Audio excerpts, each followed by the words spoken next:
കുറ്റിപ്പുറത്ത് വന്ദേ ഭാരത് തീവണ്ടിക്ക് നേരെ കല്ലേറ്. കല്ലേറിൽ C4 ബോഗിയുടെ വശത്തെ ഗ്ലാസ് തകർന്നു. തിരുവനന്തപുരം മംഗളൂർ 20632 നമ്പർ വന്ദേ ഭാരതിന് നേരെയാണ് കല്ലേറുണ്ടായത്. വെള്ളിയാഴ്ച രാത്രി 8:50-നാണ് സംഭവം. കുറ്റിപ്പുറം സ്റ്റേഷനും തിരുനാവായ സ്റ്റേഷനും ഇടയിൽ വെച്ചാണ് കല്ലേറുണ്ടായത്. തീവണ്ടി കുറ്റിപ്പുറം സ്റ്റേഷൻ വിട്ട് 5 മിനിറ്റ് ആകുന്നതിനിടയിലാണ് സംഭവം നടന്നത്. കല്ലേറുണ്ടായ ഗ്ലാസ് തകർന്നെങ്കിലും തീവണ്ടി യാത്ര തുടർന്നു. യാത്രക്കാർ അറിയിച്ചതിനെ തുടർന്ന് കോഴിക്കോട്ടെത്തിയപ്പോൾ അധികൃതർ പരിശോധന നടത്തി. രാങ്ങാട്ടൂർ കമ്പനിപ്പടി ഭാഗത്ത് വെച്ചായിരിക്കാം കല്ലേറുണ്ടായതെന്നാണ് RPF അനുമാനിക്കുന്നത്. തീവണ്ടിയിലെ CCTV ക്യാമറകളും രാങ്ങാട്ടൂർ ഭാഗത്തെ റെയിൽപാളത്തിന് സമീപത്തെ CCTV ക്യാമറകളും RPF പരിശോധിക്കും. സംഭവത്തിൽ ഷൊർണൂർ RPF കേസെടുത്ത് അന്വേഷണം ആരംഭിച്ചിരിക്കുകയാണ്.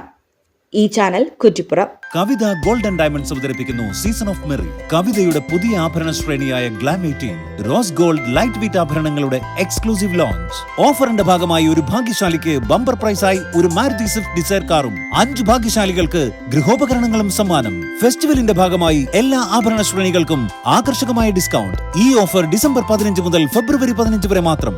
കവിത ഗോൾഡ് ആൻഡ് ഡയമണ്ട്സ്.